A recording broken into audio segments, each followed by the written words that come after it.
আজকে দীর্ঘ পথযাত্রার গন্তব্যে পৌঁছলাম আমরা।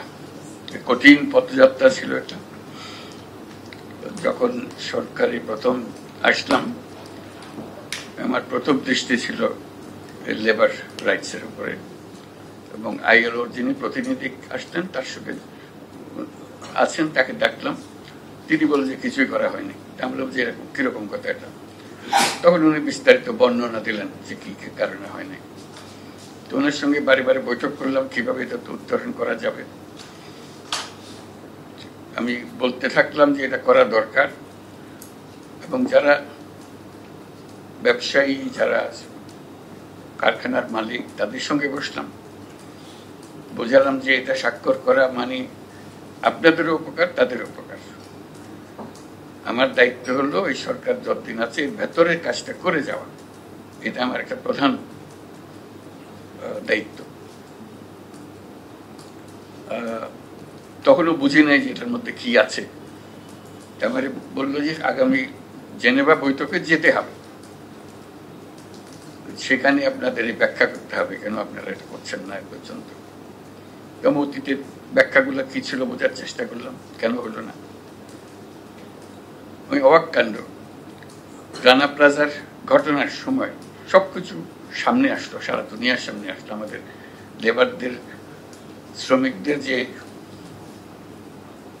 পাওনা, তাদের যে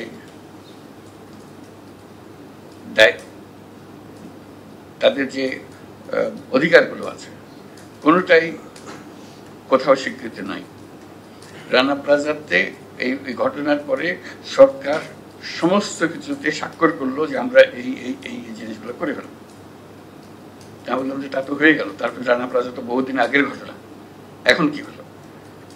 তখন বলছে এক পর্যন্ত কিছু হয়নি। আমি তো অবাক হয়ে গেলাম, রানা প্লাজা সেই কবেকার ঘটনা, এখনো পর্যন্ত হয়নি, শুধু হবে হবে হবে বলছে। আমাদের প্রত্যেকবার বলে হবে হবে। তা বললাম যে না, এবার হবে, এটা আমরা করে যাবো আমাদের মেয়াদকালে। এটা আমাদের একটা বড় দায়িত্ব হলো, এই কাজটা কনভেনশনে সই করা, এটা আমাদের বড় দায়িত্ব। কনভেনশন এতগুলো ছিল তখন আমি বুঝিনি। আমি বুঝছি যে একটা কনভেনশনে সই করলে বোধহয় আমরা উত্তরণ হয়ে যাবো আমাদের। তখন মন্ত্রণালয়কে বললাম যে এটার পেছনে লাগতে হবে। লুৎফে যখন জয়েন করলো তাকেও বললাম যে তুমি এটার পেছনে লাগো, এটাই তোমার প্রধান কাজ, আর যত কাজই করো। শেখাওয়াত আসলো, তাকে বললাম যে এটা একমাত্র কাজ, তোমার প্রধান একমাত্র কাজ, এটা আমরা থাকা অবস্থায় এটা সমাপ্তি পর্বে নিয়ে যেতে হবে। আজকে সেই শুভ দিন। তোমরা যারা এর মধ্যে এটার পেছনে খেটেছো, এবং বিশেষ করে শেখাওয়াত এবং লুৎফে দুইজনেই বিশেষভাবে খেটেছে, তাদের সবার জন্য অভিনন্দন। আমরা জোরে একটা হাত তালি দিই।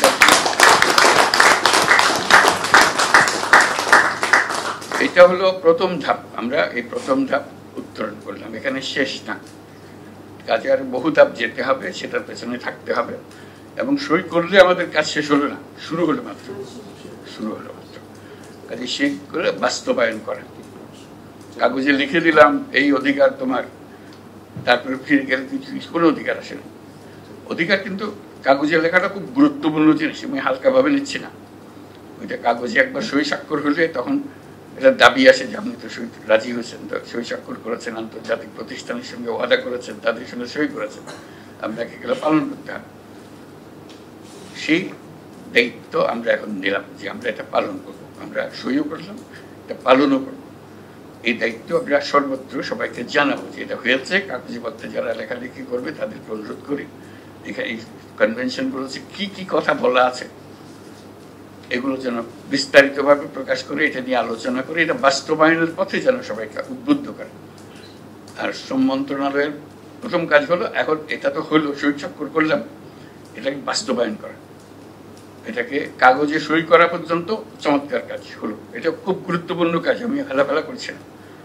কিন্তু তার চাইতে গুরুত্বপূর্ণ হলো এটা ধাপে ধাপে ধাপে ধাপে জায়গায় জায়গায় যেখানে যেখানে কথা আছে সেগুলোকে বাস্তবায়ন করা। এখন বাস্তবায়নের দায়িত্ব আমাদের উপর আসলো। এটা কঠিন দায়িত্ব, কিন্তু প্রথম ধাপটা আমরা করতে পেরেছি বলে এই ধাপে আমরা নামতে পারবো। এই মেয়াদকালে, অন্তর্বর্তী সরকারের মেয়াদকালে যে আমরা এই কনভেনশন করেছি, সই করতে পারলাম, এটা আমাদের জন্য বড় একটা সান্ত্বনার বিষয়। আমরা মনে করি যে এটা এই সরকার যত কাজ করেছে তার মধ্যে একটা মস্ত বড় গুরুত্বপূর্ণ কাজ করেছে আজকে সনদগুলো সই করার দিয়ে। এটা যাত্রা শুরু হলো এবং আরো কি কি সনদ বাকি আছে, কনভেনশন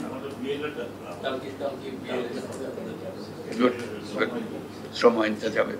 এদের সঙ্গে যুক্ত যা যা আছে কাজগুলো করা, কাগজের যেটা সরকারের নীতি নির্ধারণী যত কথা আছে সেগুলো সমাপ্ত করা, যাতে করে কাজে লাগলে কেউ যেন দ্বিধাগ্রস্ত না হয়। তাই এই বোঝালো কি, এটাই বোঝালো, কে করার কথা, কার করার কথা, এগুলো যেন কোনো রকমের দ্বিধাদ্বন্দ্বের সৃষ্টি না হয়, কাজটা সম্পূর্ণভাবে করা। যে রানা প্লাজার থেকে যে যাত্রা শুরু হলো, আজকে আমরা সেই যাত্রার গন্তব্যস্থানে আসলাম। অন্তত কাগজের অংশটা আমরা শেষ করলাম, বাস্তবায়নের অংশটা এখনো রয়ে গেছে। এই বাস্তবায়নের অংশটা যেন আমরা তার যাত্রা শুরু করে দিয়ে যেতে পারি। যারা এটার পেছনে ছিল, এটা কঠিন পরিশ্রম। সাখাওয়াতের কাছেও শুনেছি, লত্তর কাছে বিস্তারিত বিবরণ শুনেছি, কিভাবে এগোচ্ছে, কোথায় মাঝে মাঝে জিজ্ঞেস করি কোথায় কি হলো, তোমরা খালি মিটিংই করছো মিটিংই করছো, শেষ কোথায়? বুঝছি এটা সহজে হয় না, বহু রকমের কথা আছে ভেতরে। কিন্তু আমি অধৈর্য হয়ে যাচ্ছিলাম যে কি হলো, আমাদের মেয়াদ এটা শেষ করা যাবে কিনা, এটাই হলো আমার অধৈর্যের কারণ। আমি নিজের কাছে নিজে ওয়াদা করেছিলাম যে এটা আমাদের মেয়াদকাল, এটা শেষ করে যাবো। এরকম খোলামেলা একটা জিনিস রেখে দিয়ে যেভাবে ছিল সেভাবে রেখে দিয়ে চলে যাব না। এটা আজকে এটা সান্ত্বনা পাচ্ছি, আনন্দ লাগছে যে এটা আমরা সই করে একটা পর্যায়ে পৌঁছালাম, আমাদের স্বাক্ষর হয়ে গেল, এখন আমরা বাস্তবায়নের দিকে যেতে পারি। সেই সান্ত্বনা আমি পেলাম, আশা করি তোমরাও সবাই পাচ্ছ। এটা পেছনে যথেষ্ট পরিশ্রম করেছ, সেই পরিশ্রম সার্থক হবে যদি আমরা বাস্তবায়নের রাস্তাটা খুলে দিতে পারি, এবং আমরা সান্ত্বনা পাবো যে যথেচ্ছার ব্যবহার করে শ্রমিকদের সঙ্গে কাজ করা এটা মোটেই গ্রহণযোগ্য হতে পারে না। এটা নীতির ভেতরে থাকতে হবে এবং সেই নীতি যাতে যথাযথভাবে পালন করা হয়। এইখানে যা যা শর্ত আমরা ওয়াদা করেছি, যে সমস্ত জিনিস, সেই ওয়াদাগুলো যেন আমরা পূরণ করতে পারি নিজেদের জন্য। আন্তর্জাতিক ক্ষেত্রে কি বলবে না বলবে সেটা পরের কথা, আগের কথা আমরা নিজেরা পরিষ্কার হতে হবে, নিজেদের মন পরিষ্কার হতে হবে যে আমরা কি অর্জন করতে চাই, সেই অর্জনটা আপনাকে দোষ রাখতে পারি। কাজে শ্রম মন্ত্রণালয়ের এই ধাপটাতে ঢুকতে হবে এখন এটার বাস্তবায়নের দিকে। আমরা পরবর্তী কনভেনশন যেগুলো হবে সেগুলো আমরা করতে থাকবো, কিন্তু এই ধাপটা যে এটার যে বাস্তবায়ন, সেই ধাপটা আমাদেরকে পূর্ণ করতে হবে।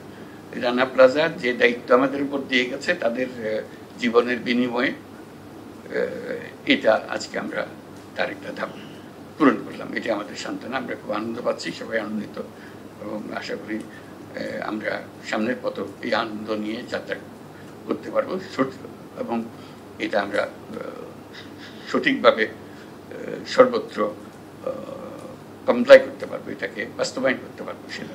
তো সবাইকে আবারও ধন্যবাদ আজকের এই দিনটার জন্য। একটা শুভ দিন, স্মরণীয় দিন হয়ে থাকবে। শ্রমিকদের অধিকারের বিষয়ে এটা একটা গুরুত্বপূর্ণ দিন হিসেবে বিবেচিত হবে, যেহেতু আমরা এই কনভেনশনে আমরা স্বাক্ষর করলাম আজকে। সবাইকে ধন্যবাদ।